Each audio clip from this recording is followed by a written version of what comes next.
Hello, hello, hello. Welcome to Rose of Venus Tarot. It's Lacey. Thank you so much for clicking on to my video. If you're new here, welcome. I hope you get real comfortable. If you're returning, hey, welcome back. It's real nice to see you again. And thank you to all of those who like, comment, and subscribe. It's really been helping me grow, and I very much appreciate that. And shout out to my members. If you want to join my members only, where there are exclusive videos and question and answer segments, you can look in the description box. Let's get into it. This is going to be a general collective energy reading, so please take what resonates and leave the rest behind. Divine, please guide me as I dive into this collective energy. Please protect me as I dive into this energy and call on these spirits. And spirits, please come forth and give me clear and concise and precise messages. Let us know what you want to say right now. I'm feeling right off the bat, a lot of you guys could be going through like an emotional awakening. I've been on this emotional roller coaster too myself a bit. I'm feeling like a lot of you guys are learning to be comfortable in your uncomfortable emotions. I feel like a lot of you guys could have had trauma surrounding your emotions, or maybe even been humiliated by your emotions. It could have been as small a thing as getting made fun of when you had a crush when you were younger, and they're like, "Oh, the collective likes Kevin," and and making it a big thing, and then maybe that person didn't like you back, and then you internalize rejection, and now you're learning not to internalize those things as much, but to feel them and externalize them. Some of you guys could have also come from places where maybe your parents didn't like whining. They're like, that whining went straight through me. So you learn to feel like your emotions were an inconvenience, so you never wanted to inconvenience people with your emotions. Some of you guys could have been some people who needed emotional support. Maybe you relied on the wrong people for your emotional support, and instead of supporting you, they took advantage of your emotional vulnerability around that time period. They're like, you're weaker now, so I can step to you. Um, you know, so I feel like a lot of you guys are getting comfortable in expressing your emotions. You could have had it in different phases. Maybe some of you guys could have been people who let things all pile up to the point where you end up cursing and telling people just completely off and lose my number and leave me alone and go and just play in traffic, and then other you guys could have had problems with just straight up ghosting. I'm not going to explain to them. They know what they did. You're learning how to convey your emotions without being dependent on a response. Some of you guys could have had the anxiety of, what if this person rejects me? What if this person responds poorly to my emotions? What if this person tells everyone and then I'm humiliated? What if, all of these what ifs are dissipating? And this is important for you to bring about your next relationships that's going to last. So you guys might have had test relationships coming in, or they might be coming in, where if you feel like, some of you guys may look and be like, I shouldn't even respond to that. But if it's really in your head, you could look at it like emotional practice too. Like, okay, well, I can't get back with you because of what you did that day. Some of you guys also have been gaslit, and that could be a headache. You don't want that person to deny what they did or say this or say that, and you're like, oh, because if they try to gaslight me, that's going to really upset me. A lot of you guys have decided, you already have that decision in your head, whether you are or you aren't going to be with this person. And then, so, don't. don't allow yourself to spiral down too deep into it. And also, I'm feeling like it's okay to cry. So when I say spiral down, the spiral down can usually happen in those people who are trying not to feel their emotions. So, they could try to drown it out with different things, or get overly aggressive, or get depressed to the point where they completely give up on everything. It's okay to sit down for a moment if some things hit you and you really can't focus, but spirit is telling you, like, you're learning to ride your emotions, like, it's like surfing. It's like you're riding and you getting more comfortable, and whew, you getting more comfortable in expressing these emotions is also going to allow for the right people to come in, because the wrong people, you're going to put it in your vibration that they're going to have to deal with words from you, rather than, I don't know, you're going to say it at the right frequency that penetrates now. You got the right frequency now. And now people who don't want to deal with the fact that you're emotionally available, they could just go on to someone else, and they most likely will. Some of you guys could have attracted people in that knew that you were could have had, insecurities when it came to your emotions. So they could have tried to take advantage of that. Or some people thought you were someone who wanted to keep the peace. A lot of you guys, we are fighting for our peace. We love our peace. We love our peace. But there's some wicked people out there that could even use peace against you, and you want to keep the peace. They're like, oh, they energetically can read into people very well. I'm like, that's why I always tell people, I'm like, there are light and dark empaths. There's, sadistic empaths.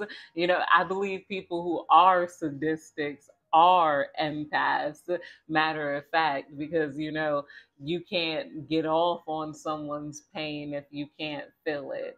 Those people can feel other people's pain, and they like getting off on it. Like, that bullies are definitely empaths. They'll push you, and then they enjoy seeing you well up in tears. It brings some sort of joy to them. I'm like, it's and then I feel like a lot of you guys could have gone through time periods where you really didn't have the time to even properly store your emotions. A lot of you guys, you could be hitting your 30s, 40s, 50s, 60s, and you're still children like, and not saying you're immature, you're still childlike because you had to be so mature. Some of you guys had no time to cry. You had to raise those kids, and now your kids are leaving the nest.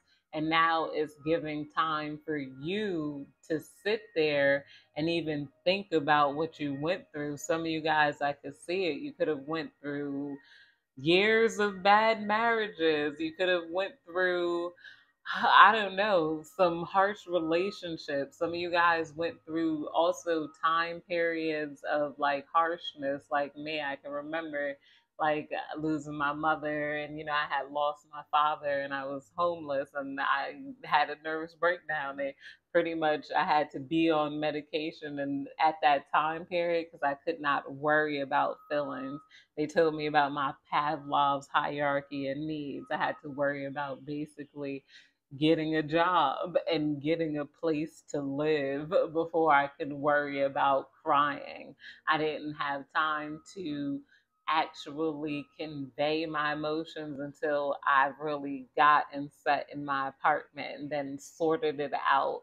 Like now, like that's when I really cried, when the pain was gone. Some of you guys, and really sat there and thought about what you were doing. Some of you guys basically similar things, but like I said, in your own way. Some of you guys, you had to be mom, you had to be dad, or you had to be caretakers of other people. And now it's a quieter time period where you're being asked to sort out what you did, you know, what you want, what you don't want. And some of you guys are thinking about what motivated you to do certain things. I remember I said with my aunt, she told me she don't like kids, but she got 3 kids. I'm like, then what would make you have kids if you don't like, her kids are grown now? And she said that my kids are grown now. And then I said, what made you have kids, get married? She said, because I thought that's what I was supposed to do. And I was like, whoa, that hit me hard. I remember that conversation. A lot of people, you know, get real honest with me. Like, I like that a lot of people know I'm not judgmental. They don't feel the need to hide from me. But I thought about that. Like, you did that just because you thought that's what you were supposed to do. And then now you're having time to realize, like years later, that's not really something you cared for or something you wanted. I'm sure she still loves her kids.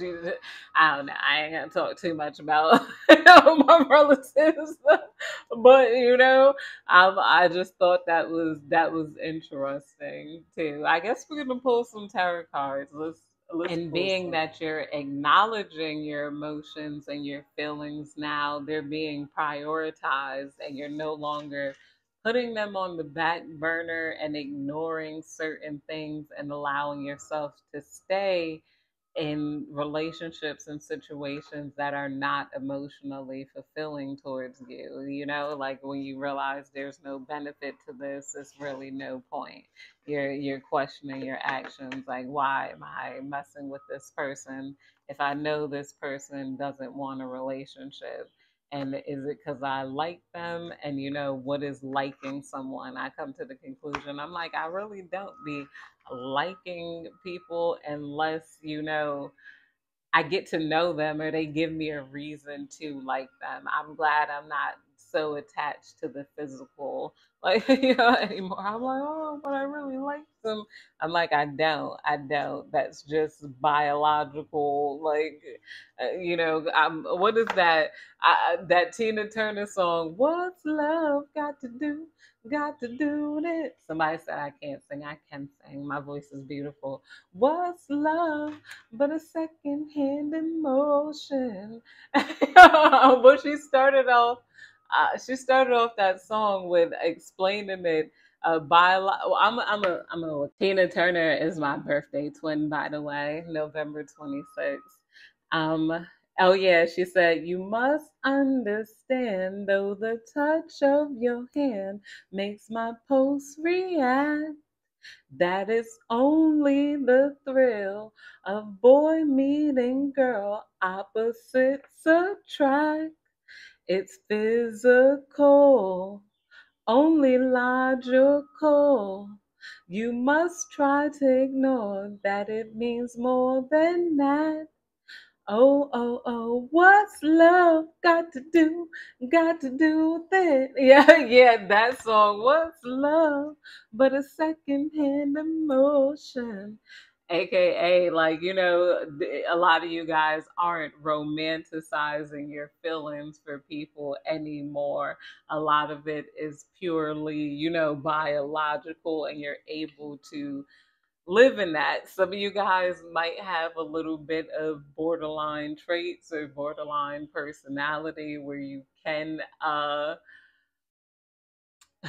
I don't know, you can idolize a person really quickly, and then once they don't live into that idolization, it can make you resent that person because you're physical. And then just as an empath in general, not just borderline empath, you know, bipolar, whatever, you know, we can have a tendency to over expand our emotions as well as completely disband those. Black or white thinking, you're able to come in a logic, you're adding logic to your emotion too, you know. Spirit, please tell me more. And you're also releasing some pain because you're realizing too, like it's physical. And now I'm like, a lot of that physical, it's like, that's what I was trying to explain. It could be cut off for you, it could be cut off for me. now you're taking things from like a logical emotion, um, and might be trying to define what love is and what love means to you. I told you we got new blueprint here. So you guys are making up a totally new blueprint on how you do things. And this one is going to work this time. You're going to put in the work this time, or you put in that work.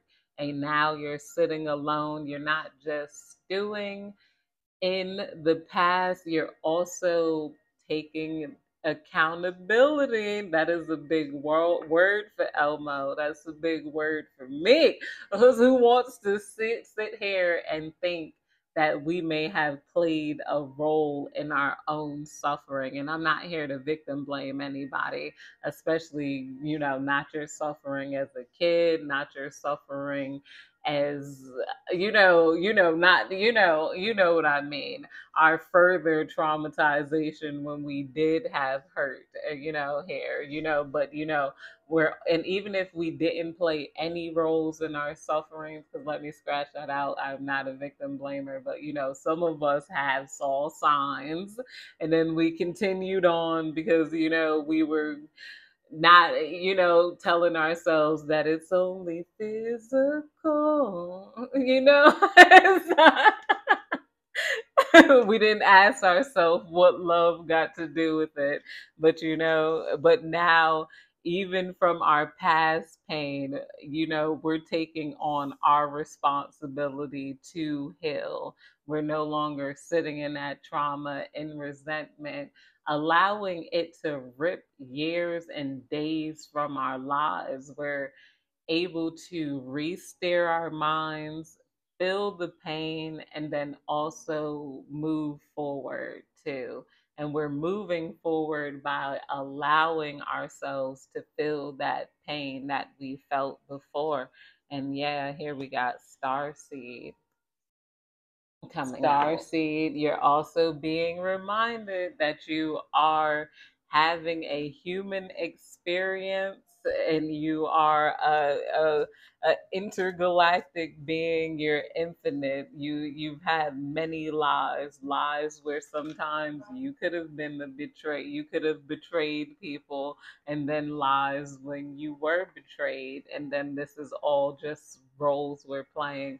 I also see this helping being. A lot of you guys could be getting help from the ancestors to elevate to your full star potential here by moving forward. Spirit, please tell me more. Spirit, please tell me more. But that kind of gives into the elevation card here. Surrender. Surrender, as I said, you're surrendering to your emotions. You're allowing yourself to feel. There is a sense of acceptance too. Also accepting that we could get what we want out of life. We can have anything we want, but we can't necessarily have anyone that we want. Nobody can have every guy or every girl that they want. We also can't make people do what we want them to do. So we're not trying to also use our emotions to say the perfect thing to try to make this person love you. You're like, okay, I'm accepting that certain types of people are not going to love me. Certain types of people are not going to be interested in me, and that's okay. Certain types of people are only going to be interested in me in very surface level ways. That's okay, but you're not, you don't have to entertain those types of relationships, but you're not trying to control them. And also, you're not allowing it to cause you such resentment and upset as it may have before. Spirit, please tell me more. Spirit, please tell me more.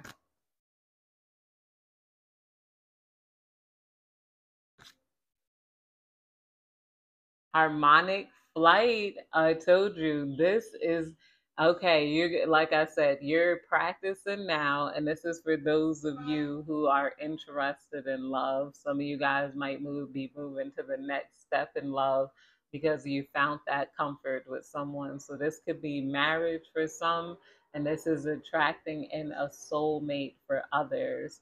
A lot of people, believe it or not, who don't want to be in a relationship with you, it's because they do see you as a whole person, and subconsciously they don't want to screw up your peace. They know they might come with a lot of baggage and stuff, whereas you cleared up that baggage. So they didn't want to, on a surface level, taint your life. You're going to be attracting in somebody else who also did the work. If you guys don't have a baby mama or a baby daddy, you're going to be attracting in someone who also doesn't have a baby mama or a baby daddy, you know, issues going on. If you guys do have children, you're going to be more likely to attract in someone who also has children. If you guys had children that have left the nest by now, you're going to probably attract in more people who have kids that have left the nest, where you were attracting in people who weren't necessarily a fit for you, but you were there to help them elevate. Because unfortunately and fortunately, that is a lot of our duties here on earth, to help other people ascend and, learn. But now I'm feeling like it's our turns. And our learning experiences as star seeds can be some of the most traumatic ones. It's like we got to process a lot of the world's traumas at once. But this one, it doesn't feel like it's the world's trauma. It feels like, I don't know, we're processing our own trauma. The violet flame here, we got the violet flame. So I feel like that is, flames that purify. I think we read the violet front flames when I had violet braids in and I pulled these cards. Spirit, please tell me more. Couple more cards just because I like to make things even. But I feel like I said a lot here. That download came in smooth. Unique gifts. Okay, and this is coming out under star seeds here. Let's read from the pamphlet, unique gifts. That's card 55. I feel like, yes, this is helping you access, remember some unique gifts. Some of you guys could have been really caught up in fleshly experiences. I feel like a lot of us kind of were at some point. We were like, we were almost in our darkness and our shadow, and now we're about to come back to light. As a Venetian, I feel like that's, and if you relate to me and you follow this channel, that's what I notice about myself. When Venus is in the night star phase, a lot of that's shadow work, and we're doing shadow work in the when Venus is in the dark phase. When Venus goes to the morning star phase, yes, the morning star, oftentimes that's when we start showing our gifts. It's our time to shine. Then it's, whatever you're working on, when Venus is in its morning star phase, whatever I'm working on is lit, is coming through. It's good. Like, I'm like, I really huh. Spirit, please tell. Why am I saying that? Sorry. I love you guys. I'm a little awkward. Unique gifts, your powers, a sense of purpose, the meaning behind your quirks. Ironic. Exploring your interests, shortcomings as unique, this and as unique undiscovered gifts. I passionately believe that we all have gifts to bring to the world, If we all did what we truly excelled in and enjoyed, our talents and abilities will enable our communities and our planet to thrive. What would the world be like if each person contributed from a place of overflowing enjoyment without obligation? Where would the world be if the jigsaw pieces came together for a diverse and complementary reality free from prejudice or competition? Some of us have already discovered or remembered what we feel we are here to do. Others are still seeking. I just said that. That gave me chills. I said, you're about to remember what you're here to do, seeking and starting this idea. Your inspiration may come as a message and a vision or a dream. It may be something others have recognized in you for a long time. It may come from a deep resonance with something you are yet to try. Yeah, so something's going to be coming towards you. I would look up the star phases or whatever planet you resonate with, really, because this could be from all different types of star seeds. Um, Unique gifts. Yeah, that's what I feel. I also feel like some of you guys might be thinking about, or it could have already happened. You left behind something that wasn't really fulfilling you to your gifts, or it could have purged you. I know when I'm not meant to be somewhere, it's the universe is going to rearrange itself and put me somewhere else, even if I try to hold on.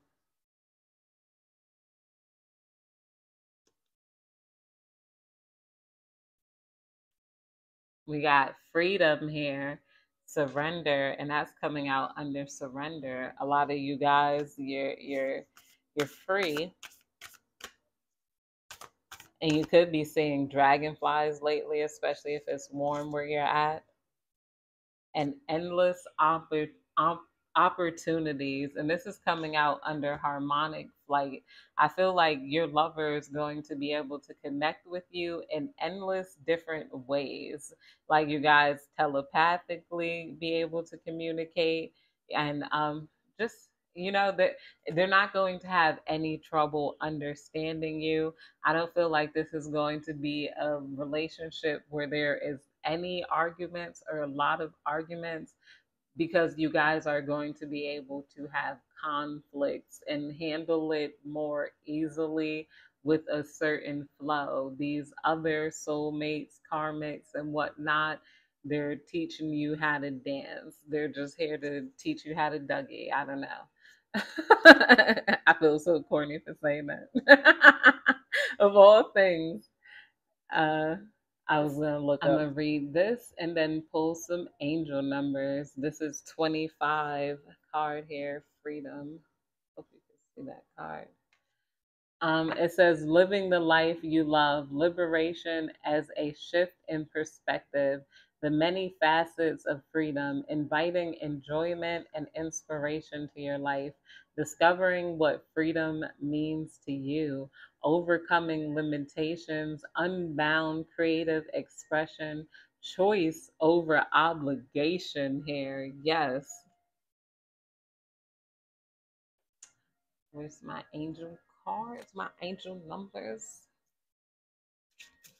Divine, please give me the best angel numbers for this reading. Okay, we got 6 popping out again. The 6 of diamonds been popping out.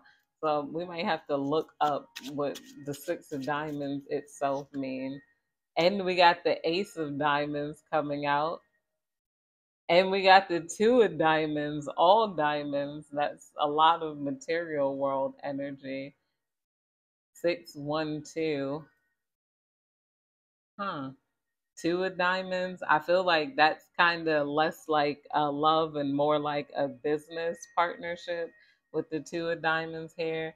The ace of diamonds can suggest that you're winning some material things, or something might be gifted towards you, or you're going to be able to afford a lot more material things here. The 6 of diamonds, to me, it suggests with that number to release any negative thoughts that you might be having surrounding your physical money or how you're going to afford certain things and whatnot. Just imagine that, replace those thoughts with imagining the money coming into your bank account. Yeah, it says what I thought I said. Well, yeah, so I'm getting good at these cards. The card man said.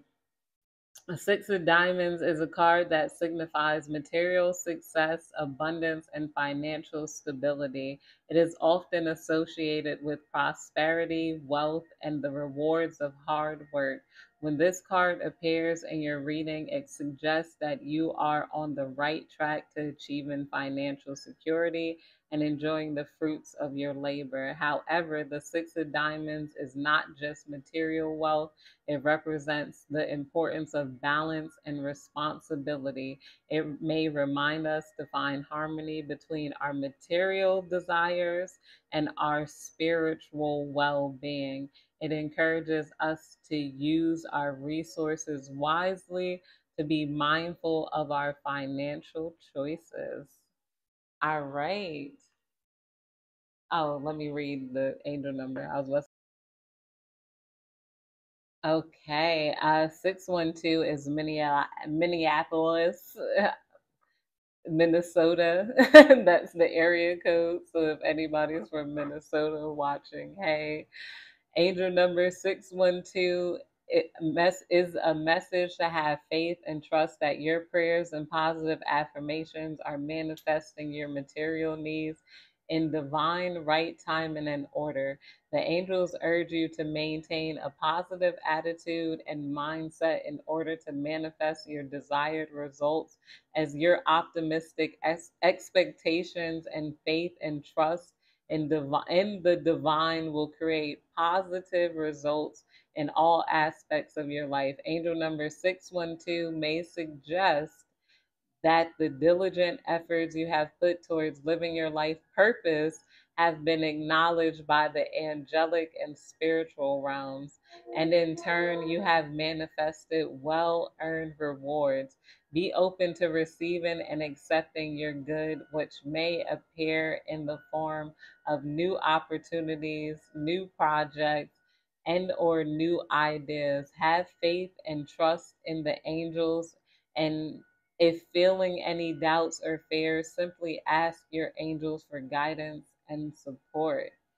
Your inner guide's voice make you feel certain and sure. You just know that you must follow your intuition. All right, that's it, you guys. I love you guys. Thank you so much for watching. Have a good day, night, evening, whenever you're catching this reading. And hopefully, I will see you next time.